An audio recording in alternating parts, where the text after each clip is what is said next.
میں انہیں ہمیشہ بھابھی کہہ کر پکارتا تھا۔ وہ ہمارے گھر کے قریب رہتی تھیں۔ وہ مجھے اپنا چھوٹا بھائی سمجھتی تھیں۔ میں ان کی ہر قسم کی مالی ضروریات پوری کرتا۔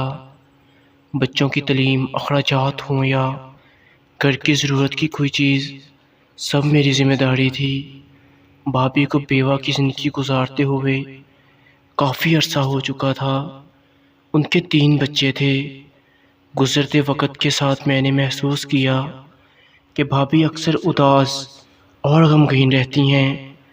میں نے ان سے اداسی کی وجہ دریافت کی تو انہوں نے ہمیشہ ہنس کر ٹال دیا۔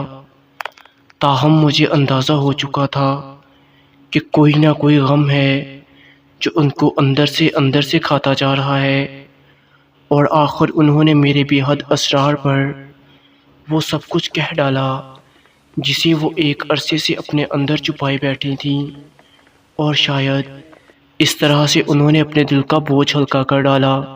انہوں نے اپنی زندگی کی کہانی کچھ اس طرح سے بیان کی۔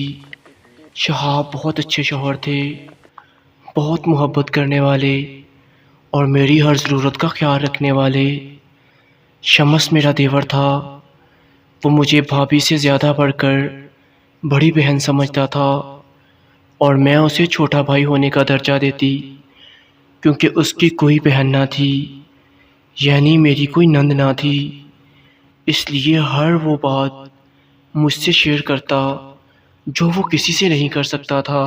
وہ اپنی یونیورسٹی کی ساری باتیں میرے ساتھ شیئر کرتا جیسے کسی دوست کو بتا رہا ہو۔ اپنی یونیورسٹی فیلوز کے متعلق بتاتا جسے وہ بہت چاہتا تھا، اور وہ مجھ سے اکثر کہتا، بھابھی، سمینہ کے والدین سے بات کرنے کے لیے آپ کو بھیجوں گا، اور میں مسکرا دیتی۔ میری اور شہاب کی شادی کو 5 سال ہو گئے تھے۔ ہمارے 2 بچے تھے، ایک بیٹا اور ایک بیٹی۔ ہم اپنی زندگی میں بہت خوش تھے۔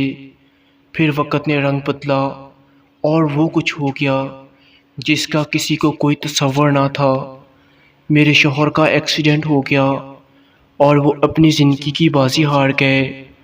ہمارے اور شہاب کے خاندان میں ایک رسم چلتی آ رہی تھی کہ جب کسی عورت کا شوہر فوت ہو جاتا اور اس کا کوئی دیور ہو جو کنوارا ہو تو اس سے اس کا نکاح پڑھایا جاتا تھا۔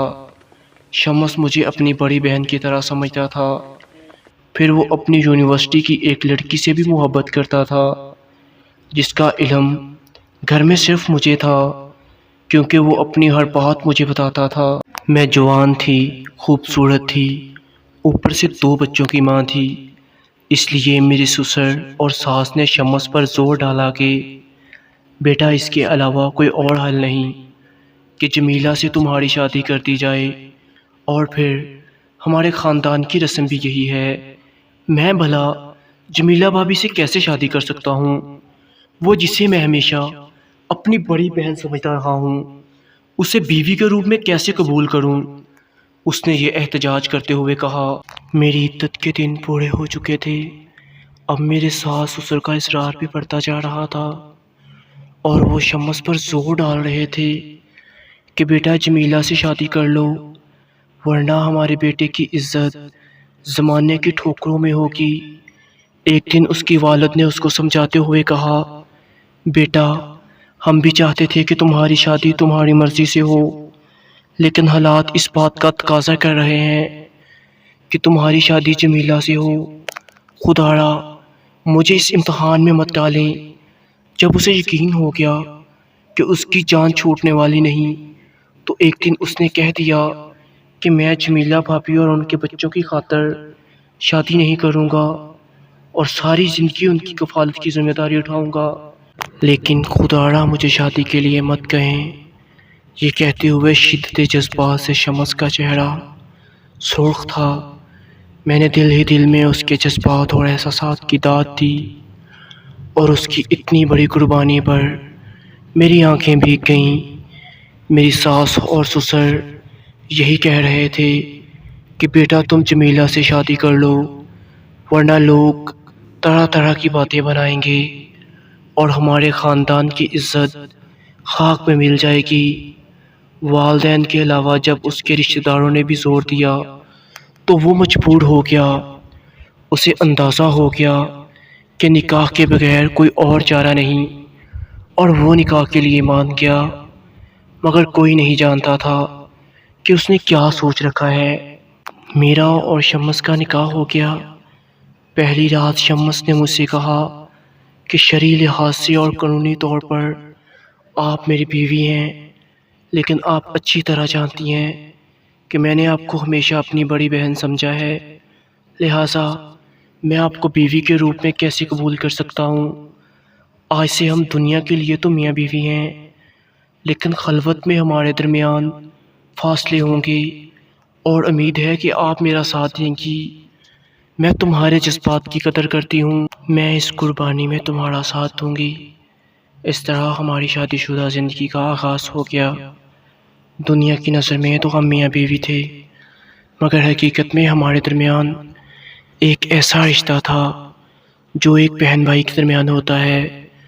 شمس کو ایک فیکٹری میں جاب مل گئی، کیونکہ وہ بظاہر میرا شوہر تھا، اس لیے میں سب کے سامنے اس سے ادب و احترام سے بات کرتی۔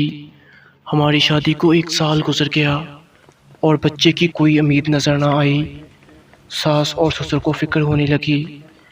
سسر نے شمس سے کہا کہ تم اپنا چیک اپ کرواؤ، اس معاملے میں مجھ پر الزام نہیں لگائے جا سکتے تھے۔ میں باجھ نہیں تھی، کیونکہ شہاب سے میرے 2 بچے تھے۔ کسی کو کیا پتا شمس کتنی بڑی قربانی دے رہا تھا۔ وقت گزرتا رہا اور ہمارے ہاں اولاد نہ ہوئی۔ اولاد ہوتی بھی کیسے؟ فطری تقاضا پورا نہیں ہو رہا تھا۔ میری ساس روایتی طریقہ اختیار کرتے ہوئے اولاد کے لیے اپنے بیٹے کو تویز وغیرہ لا کر دیتی، لیکن ہم دونوں جانتے تھے کہ یہ سب بے سود تھا۔ وہ میری زندگی کا بدترین دن تھا جب میں اپنے والدین کے گھر دوسرے شہر آئی ہوئی تھی۔ میری ایک پڑوسن کا فون آیا کہ تمہارے شوہر شمس نے خودکشی کر لی ہے۔ مجھے یقین نہیں ہو رہا تھا، اتنا مضبوط شخص خودکشی بھی کر سکتا ہے۔ میں نے فوراً بچوں کو ساتھ لیا اور گھر آ گئی۔ گھر میں کہرام مچا ہوا تھا۔ میری ساس اور سسر، جن کے ایک بیٹے کا ایکسیڈنٹ ہو گیا تھا اور دوسرے نے خودکشی کر لی، شدید غم سے نڈھال تھے۔ میری ساس بے ہوش ہو چکی تھی۔ میرے سسر اپنے جوان بیٹے کے غم میں نوحہ کنا تھے۔ شمس کی تدفین کے چند روز بعد میں اپنے کمرے میں بیٹھی تھی، شمس کے متعلق سوچ رہی تھی کہ اچانک میں نے اپنی بیٹی کے ہاتھ میں اپنی ڈائری دیکھی۔ میں نے فوراً اس سے لے لی۔ ڈائری میں میرے شب و روز دفن تھے۔ میں نے ڈائری کھولی اور اپنا ماضی پڑھنے لگی کہ اچانک ٹھٹک کر رہ گئی۔ میں نے دیکھا کہ شمس کا لکھا ہوا کاغذ پڑا ہوا ہے۔ لکھا ہوا تھا، انسان خواہ کتنا ہی اپنے جذبات اور احساسات کا گلا گھونٹ دے، لیکن کہیں نہ کہیں وہ ہار جاتا ہے۔ میں نے اپنے جذبات کی قربانی دے ڈالی، لیکن دکھ کی بات یہ ہے کہ تم نے ہمارے رشتے کو پامال کر دیا۔ گندگی کو چاہے جتنا بھی چھپاؤ، لیکن اس کی بدبو اپنی موجودگی کا احساس دلاتی ہے۔ گناہ کے دلدل میں پھنسنے سے پہلے میرا نہیں تو اپنے بچوں کا ہی خیال کر لیتی۔ میں نے اپنی خواہشات کی قربانی اس لیے نہیں دی کہ تم مجھے زمانے کی نظروں میں رسوا کر ڈالو۔ تم نے مجھ سے وعدہ کیا تھا کہ تم میرا ساتھ دو گی۔ اگر آج میں زندہ ہوتا تو مجھے 2 قتل کرنے پڑتے، ایک تمہارا اور ایک اس آشنا کا، اور اس طرح میں تو جیل میں جاتا، لیکن میرے خاندان کی عزت بھی خاک میں مل جاتی۔ اس لیے میں نے خودکشی کر رہا ہوں۔ افسوس تم میری محبت کی قدر نہیں کر سکی۔ خط پڑھتے ہی میری آنکھوں سے آنسوں کی لڑی بن گئی۔ میری بچی مجھ سے لپٹ گئی اور کہنے لگی، مما آپ کیوں رو رہی ہو؟ میں اسے کیا بتاتی کہ میں ہی شمس کی قاتل تھی۔ پتہ نہیں شمس کو میرے گناہ کا علم کیسے ہو گیا۔ کاش کہ میں بھی شمس کی طرح قربانی دے سکتی۔ کاش کہ میں اس دن اپنی جذبات میں نہ بہتی اور نہ ہی اپنے کزن کی طرف ہٹتی۔ میں شمس کی قبر پر بیٹھی رو رہی تھی کہ اچانک میرے دماغ کو ایک خیال نے مفلوج کر دیا کہ میرے پیٹ میں پلنے والا بچہ جب اس دنیا میں آئے گا تو اس کا باز شمس کہلائے گا یا میرا کزن۔ کیا شمس یہ برداشت کر سکے گا؟ میں نے اس کی گناہ کی نشانی کو ہمیشہ کے لیے ختم کر ڈالا۔ آج سوچتی ہوں کہ میں نے شمس کی قربانی کا کیا صلہ دیا۔ کہتے کہتے جمیلہ کی آنکھیں آنسوؤں سے بھر گئیں۔ میرے اس گناہ کا آج تک کسی کو نہیں پتا، مگر میرا ضمیر مجھ کو ہر لمحے ملامت کرتا ہے۔ اپنے اس گناہ کا اعتراف آج نہ کرتی تو شاید میرا دماغ پھٹ جاتا۔ میری یہی التجا ہے، خدایا اپنے نفس کے بہکاوے میں آ کر اپنے خوبصورت رشتوں کو پامال مت کریں، ورنہ ساری زندگی اذیت کے ساتھ گزارنی پڑے گی۔ میں نے بھی کب کی خودکشی کر لی ہوتی اگر اپنے بچوں کا خیال نہ ہوتا۔ والسلام۔